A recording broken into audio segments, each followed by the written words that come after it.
We are getting very good at clap syncs today.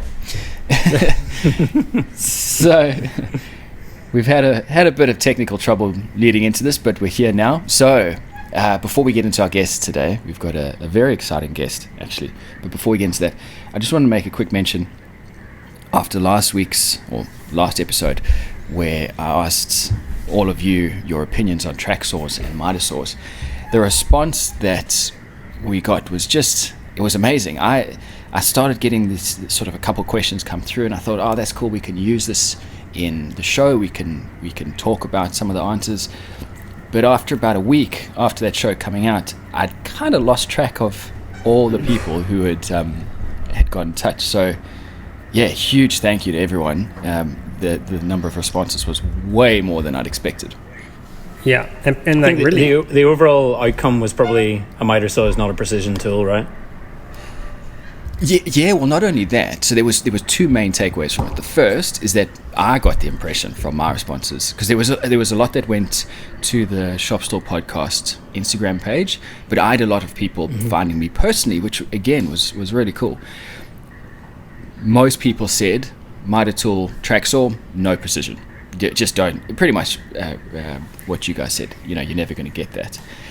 But the other thing that was really interesting was all these other brand names that were coming out of it that I'd never heard of. Cool.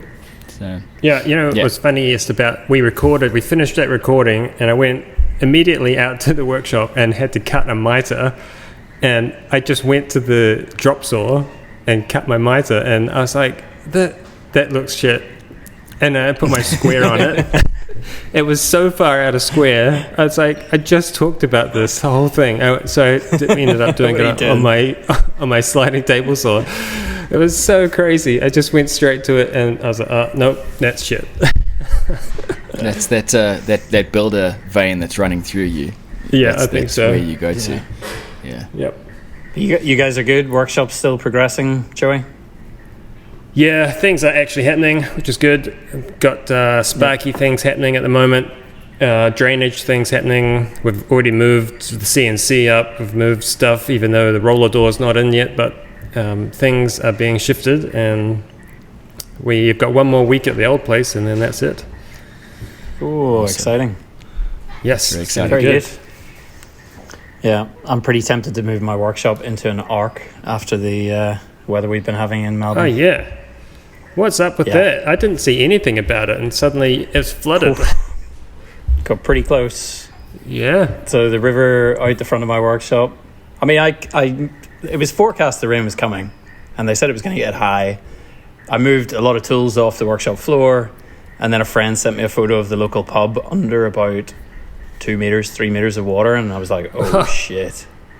So yeah, got in, and fairly big floodplain now. I don't know whether people can hear the frogs in the background, but it's like having kakadu on my doorstep. It's just a big stinky floodplain.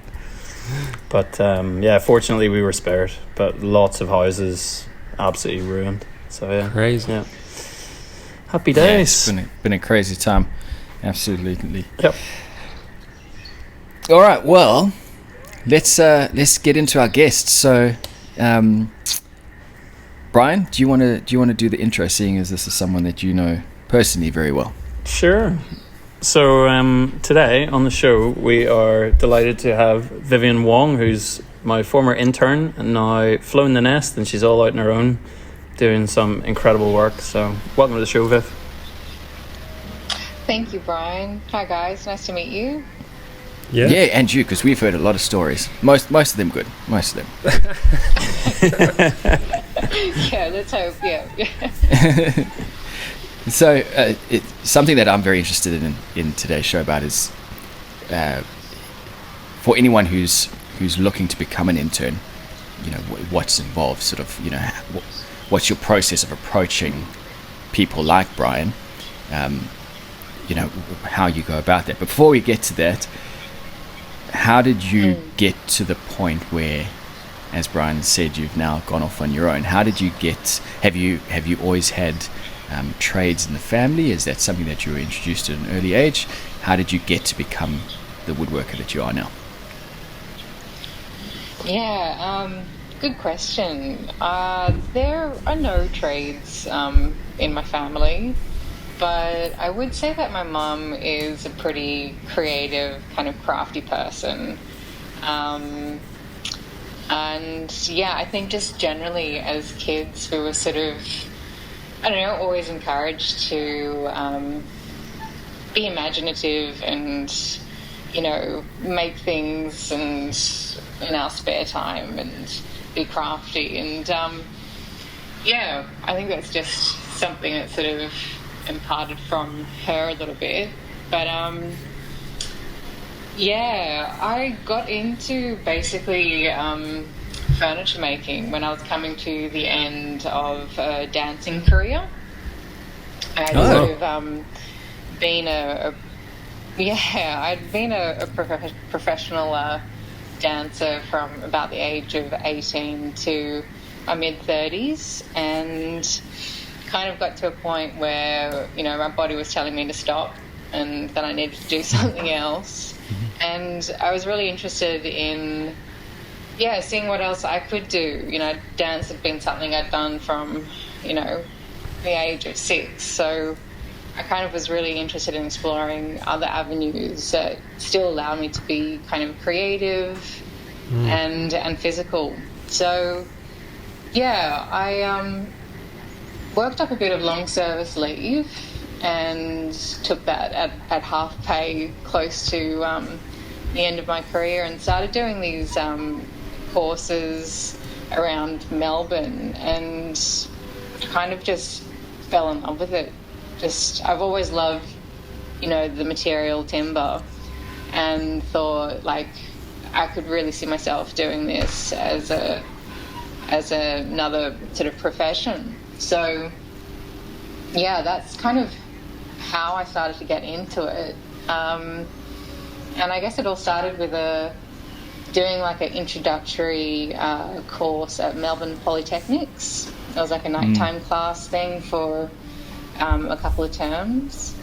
And after I did that, I actually didn't really know what else or what my next step was.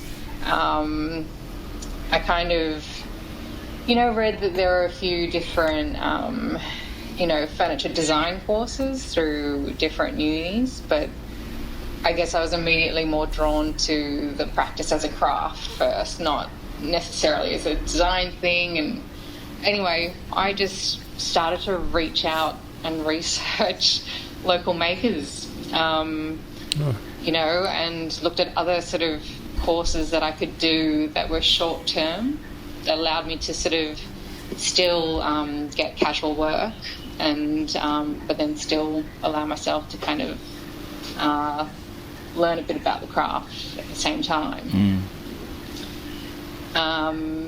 Sorry, Viv, correct me if I'm wrong. So you danced for the Royal Australian Ballet.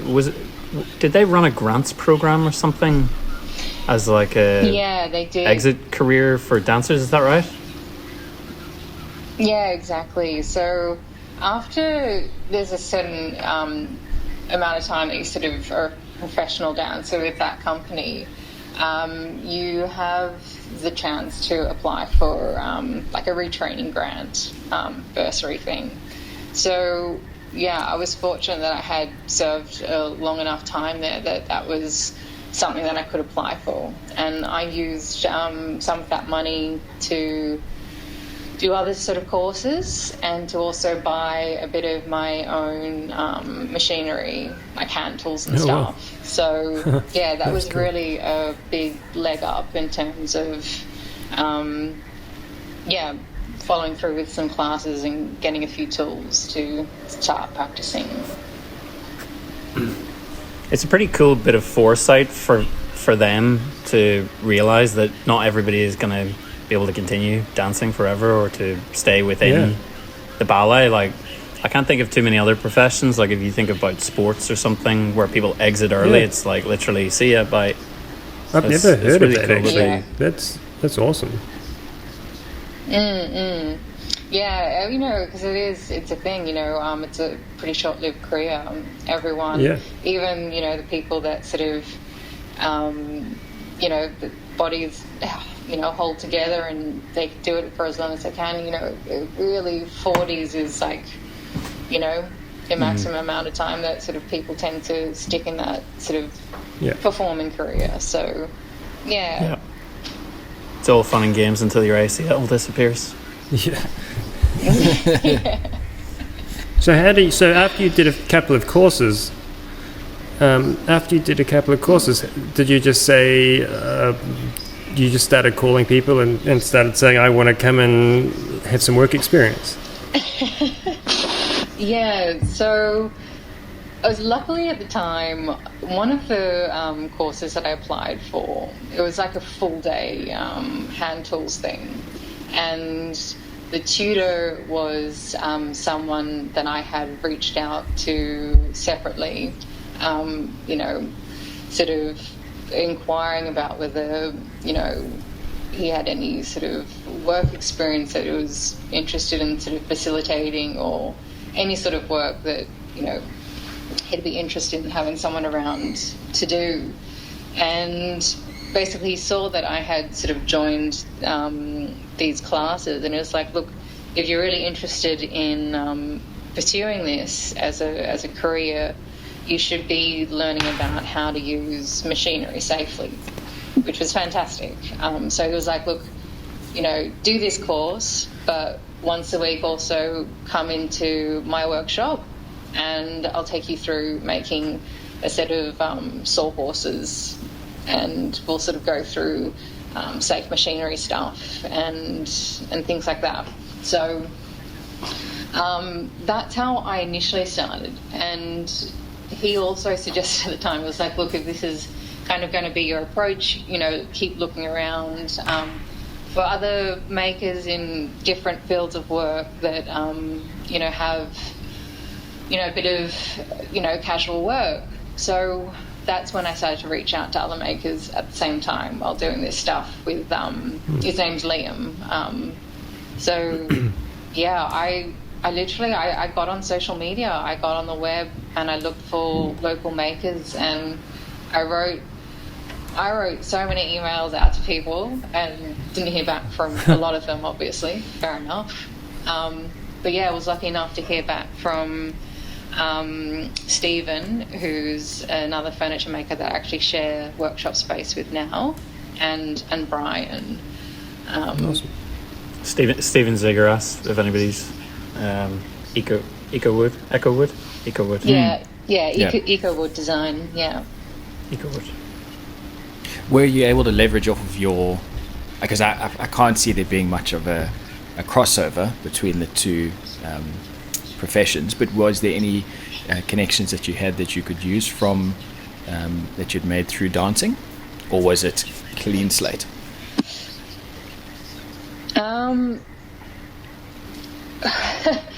Yeah, I mean, I thought there would be some crossovers. So, to be honest, like, I guess because of my previous career, I kind of knew that I was more of a visual learner, that was one of my strengths, and, well, it at least was within that industry. I think because I had no idea about furniture maker, I think I was pretty slow and green to pick up stuff.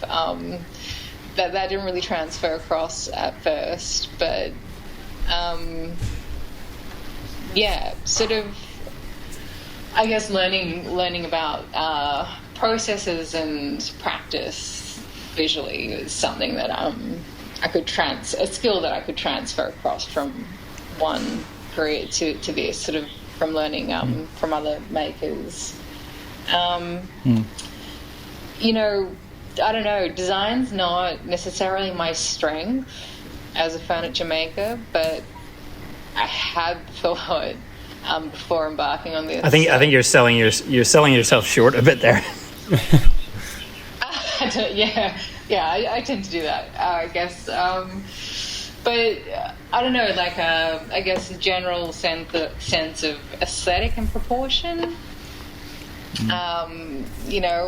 I always sort of, I guess, had a fairly critical eye in terms of that sort of stuff. And I guess that's so.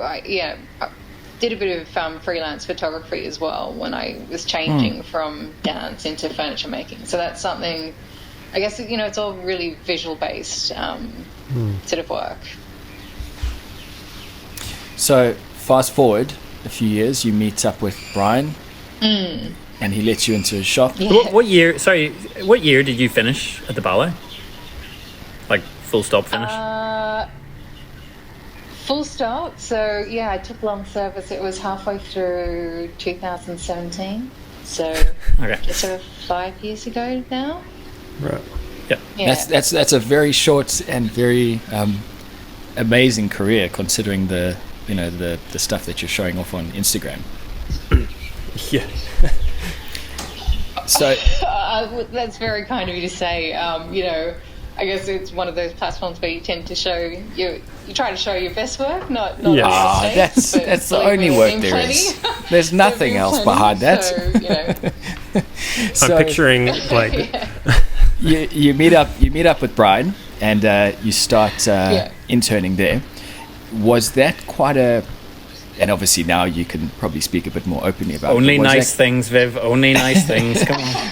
Was that quite a daunting experience, or did you feel like it was because you were going sort of under his wing? There was a bit more encouragement along the way. I'll preface this question. When I've been on building sites or near to building sites, and I hear the way those guys talk to each other, I would be shitting myself approaching them as an intern. So is it if I was to be an intern, was it a different story than in Bryan's shop? No, look, so I mean, I was super nervous about starting up as an intern. Basically because Bryan does such amazing work, and while I had a bit of experience behind myself, I knew I was pretty green still. But no, look, Bryan was so welcoming and so lovely and patient. My whole time that I was there with him, he's one of those guys that would, obviously I'd start off with sanding, doing simple sort of stuff like that, but it'd always take time out to sort of stop and explain some of the processes and things that he was doing on the more complex part of the make. And Bryan was always really, really lovely and approachable around the workshop. It's nothing like what you're sort of describing on a building site. yeah, it's a slight bit of a leap. I think. Something like sanding is where you'd start, right? And then what was the progression from there? How did you move up into the more complex tasks? How did I, Bryan? I don't know. He took a bit of a gamble and would be like... I don't know. I thought you always asked intelligent questions, which is the most important thing that I look for with an intern. If I get an intern that's completely silent, it terrifies me. Like, that's when you're going to have problems. Either the work's not going to be good enough or they're going to cut their fingers off. But you always ask the right questions, and if you didn't understand something, you asked me to repeat it again. So that was probably the most important thing. I think you're kind of rite of passage, which is what I do with most of my interns, was to make a pinch bench, right?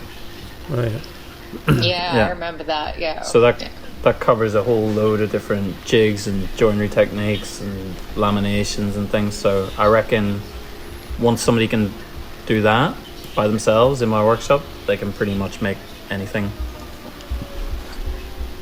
So. Yeah.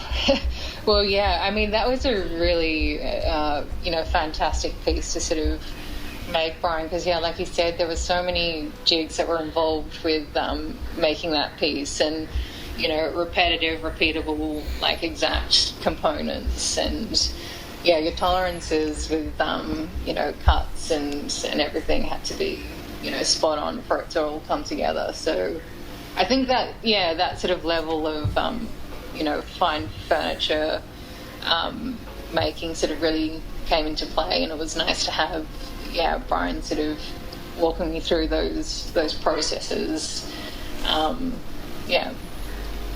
I'm interested, Vivienne, like, I know sometimes I'll get designs through from a designer, and there's been no thought about how to actually make the thing. And it becomes, everyone's probably seen these outlandish designs which are almost impossible to make. So from somebody is kind of fresh into just a couple of years into it when you were starting, how did you find having your own personal designs and then working out with that, like how to physically make that? Or did you approach it from a design first, or did you approach it from I know how to do this type of joinery and so I could incorporate that into a design? I think very much at first it was like I played it safe. Like I knew this, joinery technique, or I knew how to sort of basically assemble something. So that's what I would sort of stick to when it came to making a piece for someone. But yeah, like I guess that's where I was lucky. Like when I was trying to, for clients, sort of design something and push those boundaries, I had, started to rent some bench space from Liam Thomas, the original guy that I did work experience with. And then while I was doing casual work with Stephen, there was, like, he's a part of we're both now, but a part of a cooperative that has all these other sort of craftspeople renting space as well. But yeah, I was able to sort of, I guess, brainstorm and ask around as well, with different people, how they'd go about making something or what was possible, and really got to sort of learn, how to make something through, asking a lot of people how one would do it. Sorry. Brian's just killing us with his air compressor. I'll just wait for that. Sorry. Asking people questions is such a normal and simple thing as a response to my question, but I would never have had the balls to ask somebody, I don't know how to do this, can you show me how to do it? I commend you for just straight up being honest, because I would, but at the time when I was learning, I think it was a really difficult thing to just say, what would you do?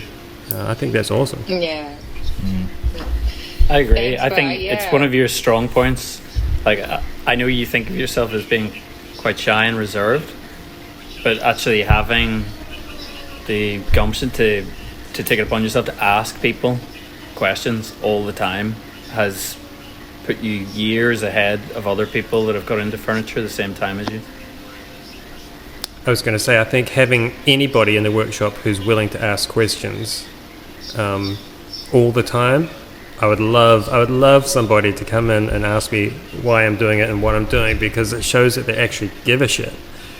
They actually have some kind of drive as to work out what you're doing.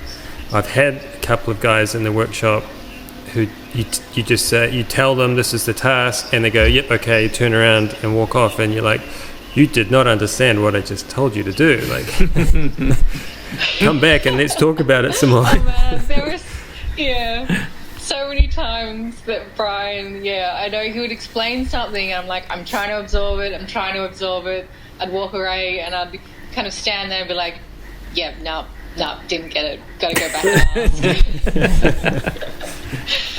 ask. We've strength, not a weakness. The three of us have kids, so I don't know if you'd want someone asking all the questions all the time. I'm sure they would get a bit frustrating, and I think that's kind of the problem with asking questions.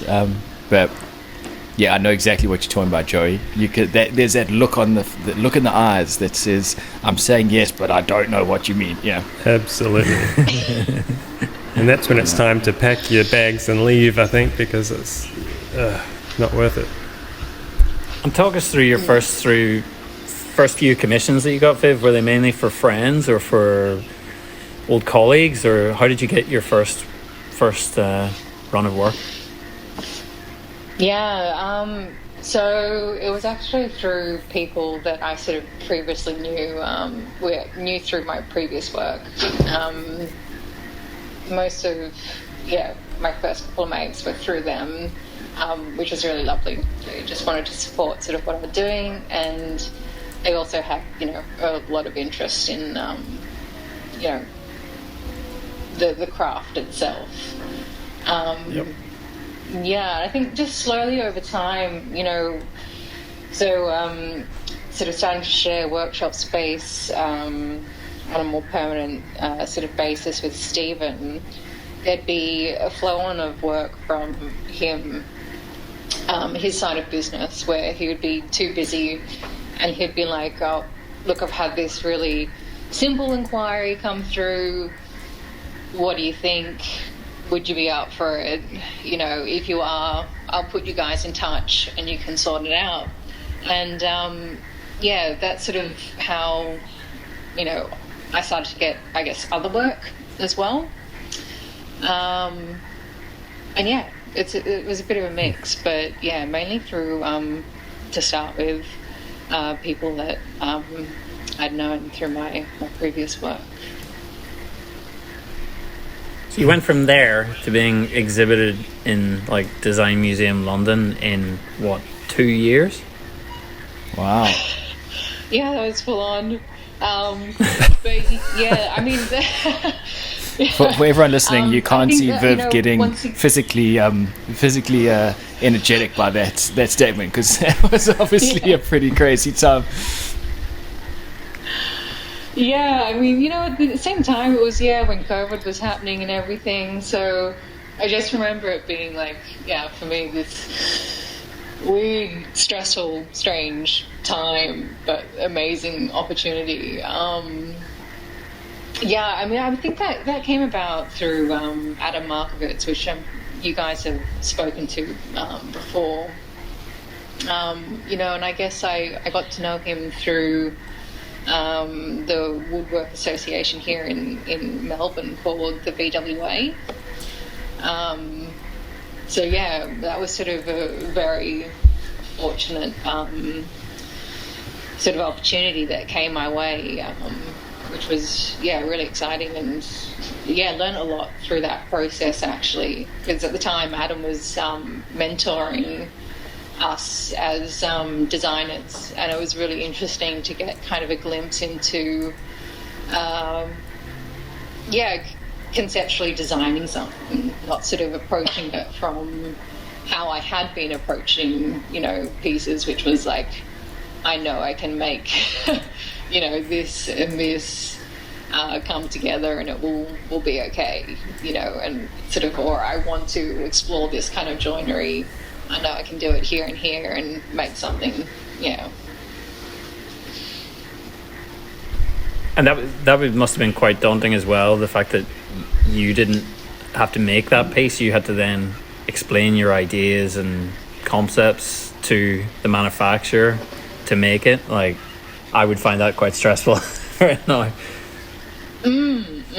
Yeah, I wasn't, and I guess, my skills with 3D drawing and all that stuff is, it's pretty basic. So also trying to figure out how, I sort of, translate to them, I guess, all that sort of information in a design. And I'm a terrible drawer as well. I'm not, what I draw on a piece of paper doesn't look how it should look. So Indicative. It was tricky. It was a tricky That's interesting, just from a point of view of dealing with clients. What do you do? How do you deal with getting your ideas across to potential clients? So I have always used SketchUp to a degree. So I'll sort of draw things up there and share with them just files from that drawing. Yeah, cool. Front view, side view, give them an idea of the piece and give them dimensions, and that's sort of usually usually been enough for them to get an idea of what their piece will be. Cool. Yeah, that's pretty much all I do as well. Just 3D drawings and put some shadows on it, and it looks pretty good. Yeah, wax some shadows. Yeah. It's interesting though. Like this time around, I'm currently making like a dining booth for someone's home, like an L-shaped thing. And for the first time, I sort of I did the whole SketchUp thing, drew out what I thought I'd make, but I sort of have also gone through the process of just prototyping a portion of it. Cool.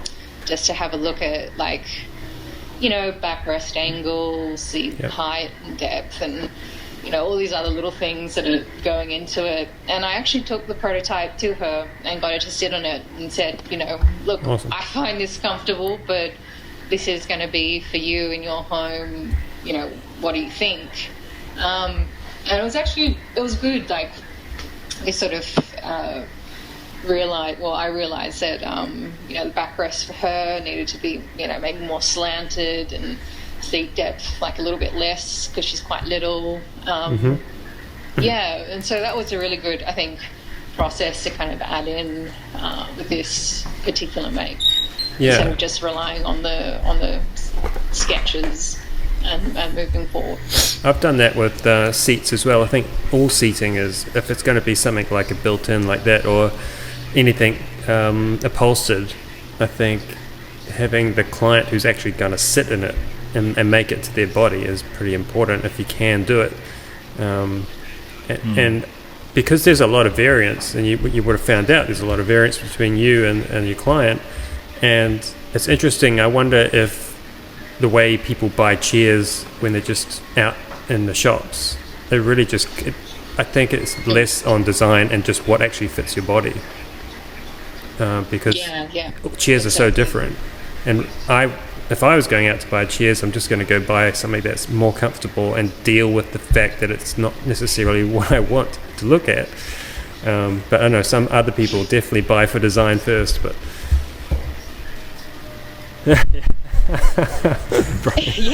everyone has different priorities and different comfort. I think the chair is a difficult one to get right. The ergonomics and what feels comfortable for one doesn't feel comfortable for someone else. So anyway, And Viv, can you talk us through the experience of being part of the John Wardle exhibition? How did you find that? Thanks, Bryan. That was amazing. Like, it was so cool. John's designs are pretty extraordinary, and it was really cool to actually make one of his designs for this exhibition. It was interesting because it was a piece that had been previously made, like as a one-off years and years ago, because the piece that I made, it was actually just meant to be a gift for his wife for, I think, their 25th wedding anniversary or something like that. So he actually had like a physical piece of what his drawings and designs were. So I sort of got to look at his sketches and his vision. Awesome. But then I also got to see, the one that had been made a few years back by another maker. And it was, Just to describe it, it's a jewellery box on very, very, very spindly, fine legs. Yeah, very. So there must have been a whole load of technical challenges involved in it.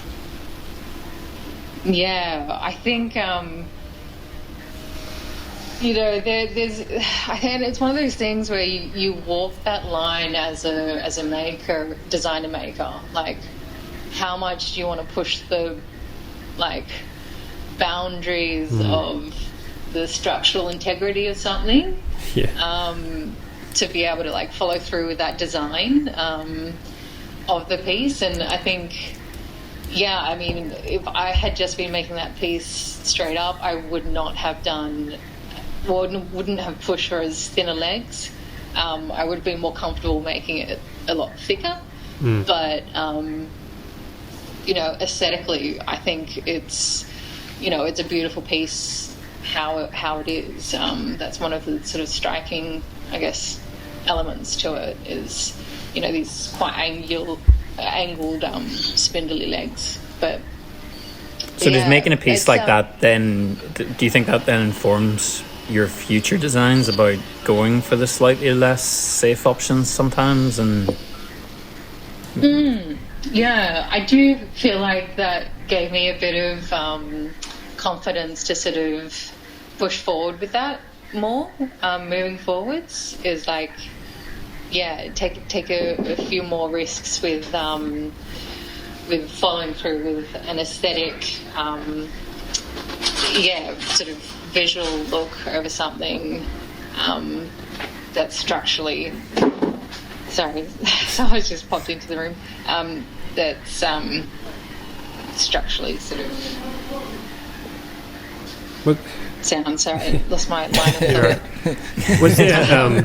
Was there a discussion? The joys of working in a co-op. Was there a discussion specifically about that piece?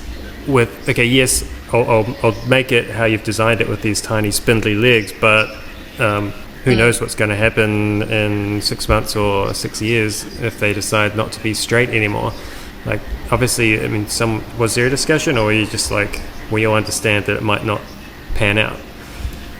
Yeah, with John, I think there was that understanding from the start. I think because he already had sort of one made, I felt like he was already clued into some of the issues and problems that were going to present themselves with that sort of thing.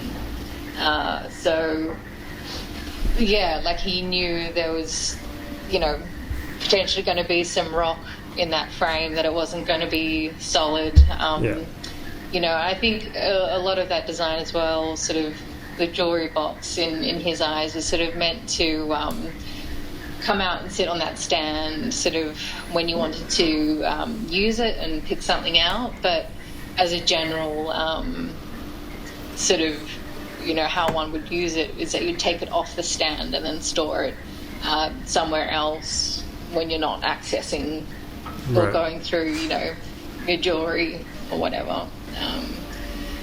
Yeah. Cool. So, at the moment, Vivienne, is there anything exciting that you're working on, or anything exciting that we can have a look at Instagram for that's going to be coming out soon? Yeah, I've been a bit slack with Instagram of late, but yeah, I'm really looking forward to getting this dining booth done. There will be a table that will go along with it, but because I'm sort of working through once again the designs with her and sort of refining it, I don't think that's going to be something that's sort of done until next year. Sometimes a bit more complex than what we had originally sort of thought would go with. But this dining booth, I think it's cool. It's got an interesting sort of angular base. It's got a couple of compounds angles going on each corner. I'm sort of doing my own shop sawn veneers for the base of it, and Fancy. I think it's. Sorry. I said fancy. That's the way. Yeah. And I think once again traditionally, I think like a booth kind of dining booth thing, they generally have higher backs and everything, but kind of wanted to keep this sort of booth not taking up too much visual space.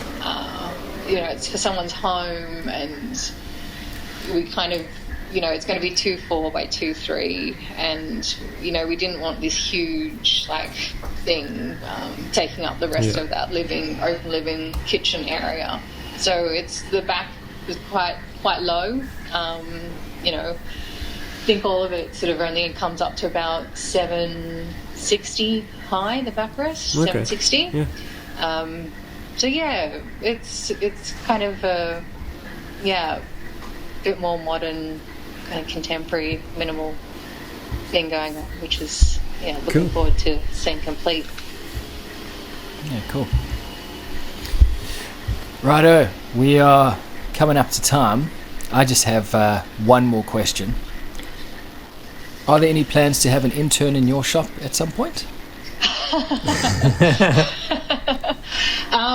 Look, yeah, that's one thing that I really try and keep on top of, is that, anyone that does reach out to me, whether it's emails or via socials, I really try to, help facilitate whatever it is that they're asking about, especially when it's about sort of learning about the industry or, even if they just want to come in for a chat, paying it forward, because, I've got so many people just that I'm so grateful that have, taken the time out to teach me, about the craft and all that's involved in this sort of profession. So, try to pay it forward in any way that I can. No one's approached me yet really for intern work, but, I'd just say, again, a massive congratulations. Like, it is incredible that you've achieved so much in such a short period of time. To have exhibited your work where you've done, to have really built your own design aesthetic as well. I think you can now really tell which are your pieces. And it just shows the importance of anybody who's trying to get into becoming a designer maker, that you really have to build that network yourself, and it doesn't come just naturally. It's something that you really have to work hard, ask the right questions, even things like joining up with the VWA and the extra links that has given you. It's so important, that network building, rather than just churning away in a workshop by yourself, which is all very well and good, making mistakes and learning from mistakes, but just as a way to improve yourself as a maker and as a person generally, I think doing what you have done is just, it's the only way to go about it. So well done. Too modest. Sorry, modest. Nice. No. But I it has been a great, I feel like just a great way for me to learn. The network of makers and people that, I've gotten to know and just been able to chat with is helped me grow so much more than me necessarily just sitting down and reading a book or watching YouTube, how-tos and all that stuff. So it's nice. It's part of the woodworking community. It's pretty small, but it's good, and it's nice to stay connected. So you're not, like you said, Bryan, that you're the only one in the workshop. Mm-hmm. Cool. All right. So, to everyone listening, if you want to see more Vivienne stuff, Instagram, you can search for Vivienne Wong. Is that correct, Vivienne? Yeah, I think Vivienne _L_Wong. Okay, righto. Cool. Go check it out. We're all following Vivienne, and we'll put a post up on the Shop Stool Podcast. So if anyone's interested, I would highly recommend checking it out. And thanks for coming on the show. We've been trying to we've been talking about getting you on the show now for a good couple of months. So it's great to finally have that come to fruition. Thank you. Thank you for having me on. It's been nice to chat to you guys. Cool. All right. Thanks, Bye, everyone. Take care. We'll see you next one. Yeah. See you guys. Bye.